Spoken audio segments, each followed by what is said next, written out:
Well, the goal of this project is to design a composite wing for an unmanned aerial vehicle.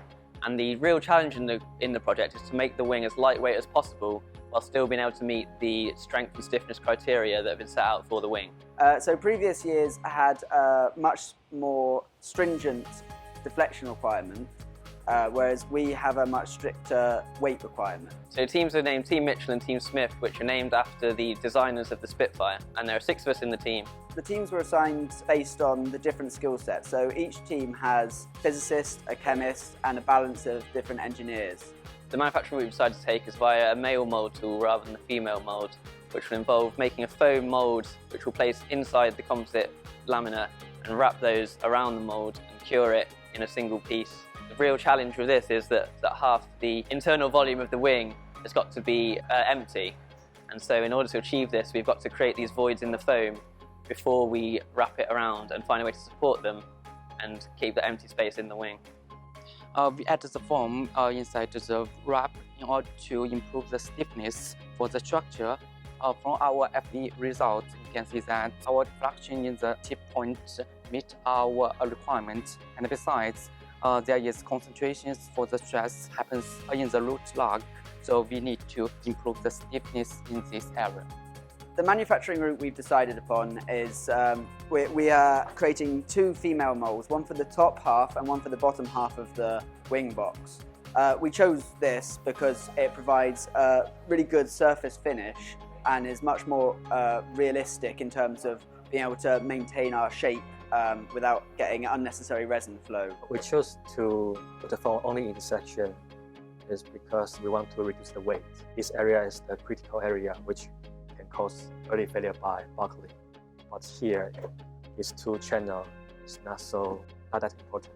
It's our wing FE model, and this model will give us the idea where the buckling will happen on the wing. We applied 1 Newton load at the tip, and the FE model will predict the buckling load to us. So in this case, our result is just about 1,000 Newton. We also have a second model which gives us the stiffness of the wing. So in this model, you can see the maximum deflection when we load 1,000 Newton at the tip. Yeah, so you can see the difference.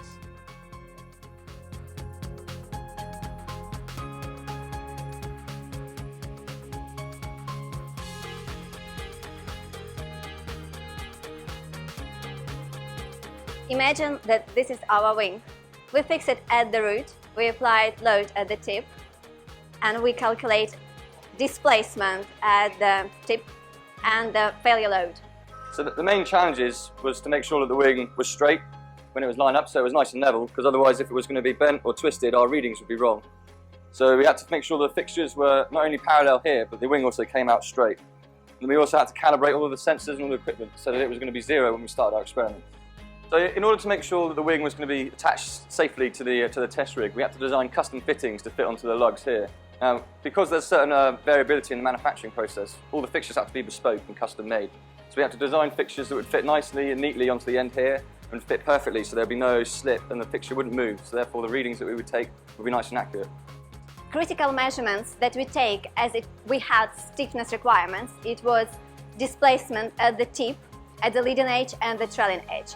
As well, we had 6 strain gauges along the wing from the top surface and the bottom surface, as well 2 rosettes that calculated strain in the 3 directions. So for the rosette strain gauges, we placed them here and here so we could measure the strain not only in the actual direction but also the transverse direction. And that also has a component of 45 degrees, so we can measure the shear. So we can measure the shear that's going to be around the surface of the wing going all the way around this way.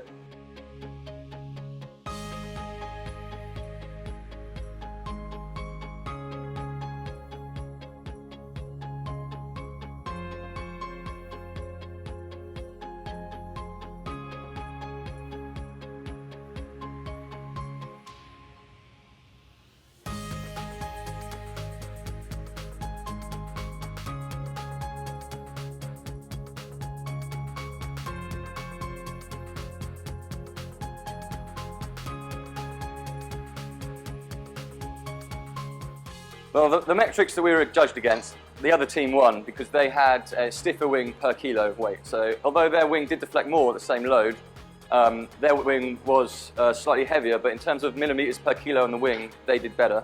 Our wing broke at the load it was designed for, but the other team's wing had a lot more reserve stiffness in it, so it was able to bend a lot further than ours.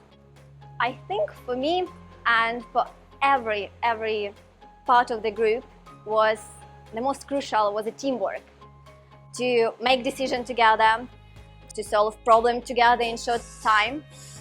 And all this DBT project, I think it's incredible opportunity for us to see how a small company works, starting from design, passing manufacturing and testing stages. I would say personally for me, there's not been one single thing that's been the most important. For me, it's been a combination of the whole cycle and seeing that whole cycle through. So for me, it was the sum of all the individual components was a lot more valuable than each one of them individually. So I can definitely say that I feel a more rounded engineer now after doing this project.